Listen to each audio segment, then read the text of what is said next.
शिव की कृपा से यदि तुम्हारे घर में बेटी आ जाए, बेटी चाहे बहू के रूप में हो, चाहे तुम्हारे घर में बेटी के रूप में हो, बेटी बेटी होती है। इसका आदर करोगे तो तुम्हारे घर में कभी वैभव की, संपदा की, सत्ता की कमी नहीं हो सकती। आदर करो।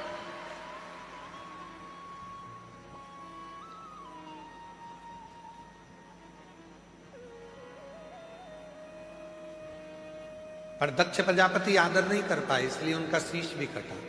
दक्ष प्रजापति आदर नहीं कर पाए, इसलिए उनका घर भी संपूर्ण नष्ट हो गया। आदर करते तो सुख था।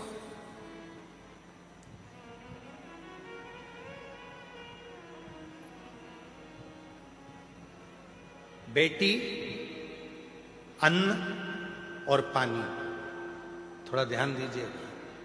क्या क्या चीज है, जम के बोलो। पहले नंबर पर बेटी, दूसरे नंबर पर अन्न जिसको हम पाते हैं, तीसरे नंबर पर पानी जिसको हम पीते हैं।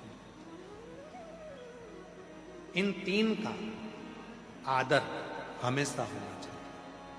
आजकल बड़ी बड़ी पार्टियों में पानी की बोतल रख दी जाती है, लोग पानी पीते हैं, आधी बोतल पानी पिया और फेंक दिया। आधी बोतल पानी पिया और फेंका।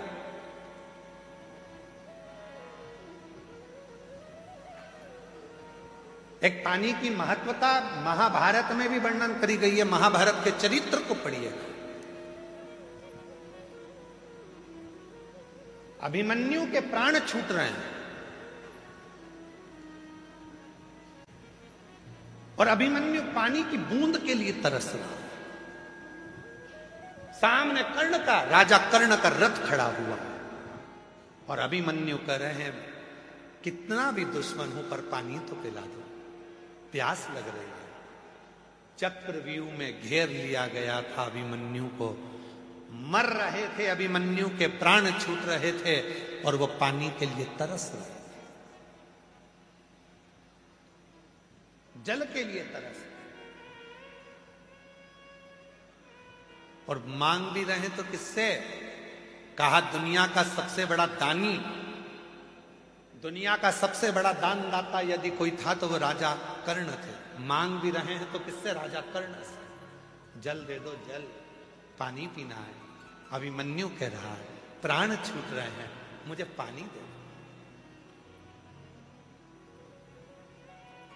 पास में जल की छाजल रखी थी। छाजल जानते हो आप लोग? जम के तो बोलो, छाजल जानते हो? एक मोटा सा, ना जाने ऐसा कोई कपड़ा आता है और कपड़ा इधर से सिला रहता है, इधर से सिला रहता है, चारों तरफ से उसमें इधर से सिलकर एक मुंह बना रहता है, उसमें पानी भर दिया जाता है और मुंह को बांधकर गाड़ियों में उसको टांग देते हैं तो पानी ठंडा होता रहता है, उसको पीते हैं। रथ में, कर्ण के रथ में पानी की छाजल टंगी हुई थी और राजा कर्ण से पानी मांगा जा रहा था। अभिमन्यु कह रहे मुझे जल दे, और राजा कर्ण ने पानी का अपमान कर कर उस पानी की छाजल को उसके पास में पटक दिया, पर वो पानी अभिमन्यु को पीने को नहीं दिया। पीने को नहीं।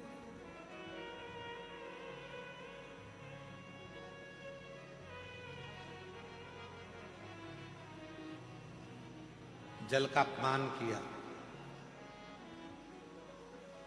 हमारा निवेदन है शादियां करो, आप मना नहीं है, शादियों में पानी भी रखो, मना नहीं है, पर वो पानी की जो बोतल है उस पानी पर एक लाइन बोतल में लिख देना चाहिए कि मैं जल हूं, आने वाले समय का कल हूं, मेरा सदुपयोग करो। बोतल में पानी बच जाए तो जेब में रख लो, बाद में पीना। इस जल का तुम सम्मान करोगे तो आने वाला कल तुम्हारा सम्मान करेगा। मैं जल हूं, आने वाला कल हूं, इसका आदर तुम करोगे तो तुम्हारा भी आदर होगा, वरना समय बड़ा गलत आएगा। एक एक बूंद जल के लिए मनुष्य तरस जाए। एक एक बूंद जल के लिए मनुष्य तरस जाए। जी जियो।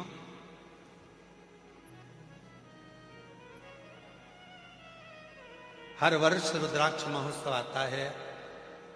ये गर्मी का थोड़ा समय आ जाता है जिसमें पानी की जरूरत पड़ती है और इतना पानी कुबेरेश्वर धाम पर नहीं होता। इतना पानी नहीं है कुबेरेश्वर धाम पर। वो तो कोई कोई ना जाने भोले बाबा किसको भेज देते हैं और पानी की व्यवस्था करवा देते हैं।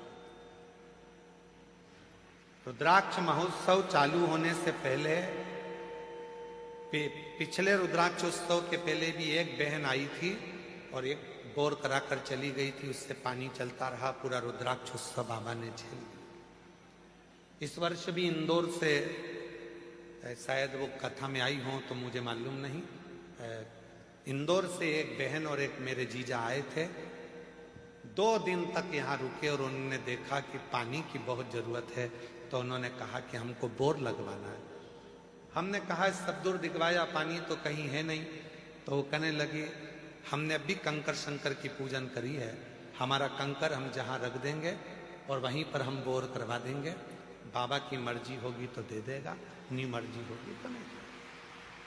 और अगर वो आए हों इस कथा में तो खड़े हो सकते हैं। इंदौर के थे और उन्होंने पीछे जाकर एक बोर करवाया और बाबा की कृपा से उसमें पानी आया, जो बाबा की कृपा से आज आप सब लोग पी रहे हो। ये शिव की कृपा है, शिव की कृपा। छोटी छोटी पानी की बोतल रहती है, शादी में मिल जाती है। हमारा निवेदन है, शादी वालों को भी कहना चाहिए कि आप लिफाफा देते हो मना नहीं, आप देते हो मना नहीं, पर यदि भोजन कर रहे हो पानी बच गया है, वो पानी की बोतल अपने साथ जेब में रख के ले जाओ तो गाड़ी में पी लेना, पर पानी का सम्मान, जल का सम्मान। जल है तो कल। और आप लोगों से भी निवेदन है, 7 दिन तक अपने पिता के घर में रह रहे हो, कोई नल चालू है, कोई पानी ढुल रहा है, तो आप प्रयास कर कर उसको बंद करना, जल का सदुपयोग करना, जिससे आपको भी जल का सदुपयोग करना आएगा। तो आने वाले समय में जो भी शुभ भक्त यहाँ पहुंचेगा तो वो भी जल का सम्मान, जल का सम्मान। अभिमन्यु कह रहा है मुझे जल दे दो। राजा कर्ण ने पानी की छाजल को उठाकर जमीन पर फेंक दिया और वो जल पानी का गिर गया, पर अभिमन्यु को जल पीने को नहीं दिया, जल पीने को नहीं दिया। और पूरी महाभारत उठाकर देखिए, राजा कर्ण को मारने वाला कोई नहीं था, राजा कर्ण के प्राण लेने वाला कोई नहीं था। राजा कर्ण जैसे शूरवीर का भी अगर अंत हुआ है तो जल से हुआ है। जो जल राजा कर्ण ने अभिमन्यु को नहीं पिलाया, पानी जमीन पर गिर गया। युद्ध चल रहा था दूसरे दिन का और राजा कर्ण रथ लेकर भाग रहा था युद्ध करने के लिए, और उसका रथ का पहिया जहां छाजल गिरी थी, पानी गिरा था, वहां कीचड़ हो गया था, उसमें पहिया फंस गया और कर्ण का पहिया नहीं निकला। आखिरी में राजा कर्ण के प्राण छूट गए, मर गए।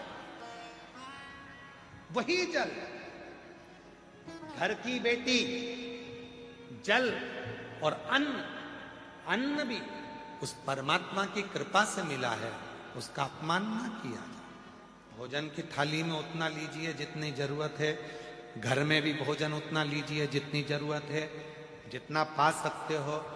ज्यादा आ गया उसको निकाल कर एक कागज में रख लो।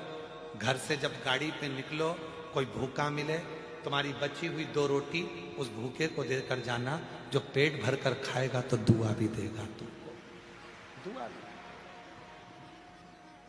बेटी का भी सम्मान करो, जल का भी सम्मान करो, अन्न का भी सम्मान करो, ये बहुत जरूरी है।